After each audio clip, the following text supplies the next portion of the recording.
Yola axan çirkab sular asfalt qatını yararsız hala salıb, iri çalalar yaranıb. Görüntülər hökməli Qobu yolundandır. Sürücülər deyirlər ki, yolun bu vəziyyəti həm nəqliyyatın hərəkətində ciddi təhlükə yaradır, həm də avtomobillərə ciddi ziyan dəyir. Təbii ki, çətinlikdir də, yəni yol pis gündədir, maşınlarımız bərbad olur, yəni problemli vəziyyətdir. Başda bir 7-8 ay olar. Kanalizasiya problemi deyirlər, amma dəqiq bilinmir nə məsələdir. Dəqiqə başı təkərim partlayır.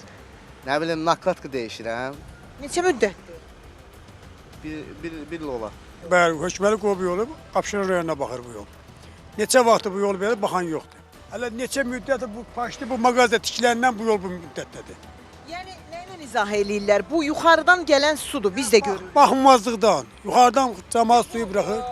Çirkab sulardır, Çirkab sulardır, hamı çirkab sulardır bunlar. Qəsəbədə kanalizasiya xətti yoxdur yəqin onu. Yoxdur, ona görə yoxdur, bəli. Qəza baş verib yoxsa nə olub? Qəza baş verib, baxımsızlıqdan olub beləncə. Bu ərazidə isə sakinlər iddia edir ki, 7-8 aydır vəziyyət çox acınacaqlıdır.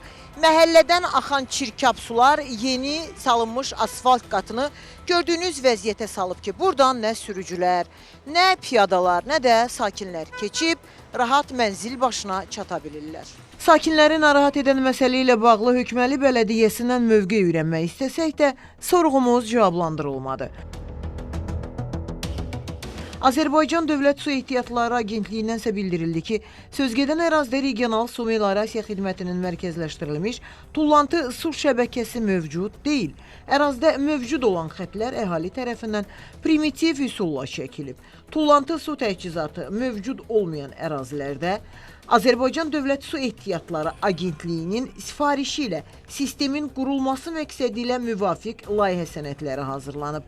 Yaşayış məntəqələrdə şəbəkələrin inşası planına uyğun olaraq mərhələlərlə aparılacaq deyə agentlikdən qeyd edilib. Sevinç Vaqif qızı, Rəfail Əliyev, Xəzər xəbər.